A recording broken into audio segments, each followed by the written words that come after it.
Africa महाद्वीप में hero की कई खानों की खोज हो चुकी थी, जहां से बहुतांश हीरो की प्राप्त भी हुए थे।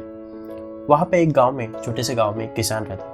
अक्सर वो उन लोगों की कहानियां सुनता रहता जिन्होंने हीरो की खान खोज कर अच्छे पैसे कमाए और अमीर बन गए। वह भी हीरो की खान खोज कर अमीर बनना चाहता था।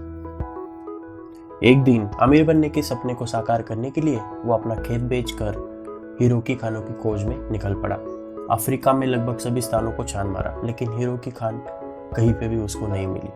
समय गुजरने के साथ साथ उसका मनोबल भी गिरता गया। उसे अब ये भी लगने लगा कि अमीर बनना मेरी बस की बात नहीं है।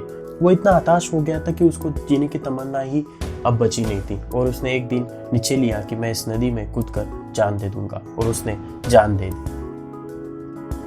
और दूसरी तरफ पहले किसान ने जिसको खेत बेचा था, वो एक दिन अपने खेत में नदी के पास चला गया और वहां पे उसने देखा कि इंद्रधनुष की प्रकाश उसको वहां पे फूटता हुआ दिखाई दे रहा है। उसने ध्यान से देखा तो पाया कि नदी के किनारे एक पत्थर है, जहाँ पे उसको सूर्य किरणें पड़ते हुए दिखाई दे रहे थे। किसान ने झुककर वो पत्थर उठा लिया और घर चला गया। वो पत्थर बहुत ही खूबसूरत था। उसने सोचा कि सजावट में काम आएगा। उसे अच्छा सजाकर उसने एक घर के कोने में रख दिया। कई दिनों तक वह पत्थर वहां पे पड़ा रहा और कुछ दिन बीत गए। वहां पे उसके घर में एक उसका दोस्त आया। उसने जब वो पत्थर देखा तो वह हैरान रह गया। उसने किसान से पूछा, दोस्त, तुम इस पत्थर की कीमत जानते हो? किसान ने जवाब दिया, नहीं। मेरे ख्याल से एक पत्थर नहीं, एक हीरा है, जिसे अब तक खोजे गए हीरो में से सबसे बड़ा हीरा है। दोस्त की बात सुनकर किसान को यकीन नहीं हुआ। किसान के लिए ये बात यकीन करना मुश्किल था। उसने अपने मित्र को बताया कि ये उसे पत्थर अपने खेत की नदी के पास किनारे मिला। वहां पे और भी पत्थर हो सकते हैं।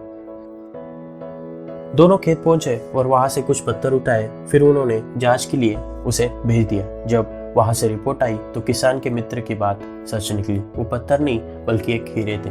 उस खेत में हीरो का भंडार था। वह उस समय तक खोजी गई सबसे कीमती हीरो की खदान थी। जैसे ही ये उनको पता चला तो वो किसान बहुत खुश हो गया, और दूसरा किसान उस खदान की वजह से बहुत ही माला माल हो गया। और पहला किसान अफ्रीका में दर दर भटका रहा, अंत में जान दे दी, जबकि हीरो की खान उसके अपने खेत में ही थी। इस कहानी से हमें सीख मिलती है कि अगर हमें लाइफ में कुछ भी बड़ा करना है तो जो हमारे पास रिसोर्सेस है उससे हमें शुरुआत करनी चाहिए।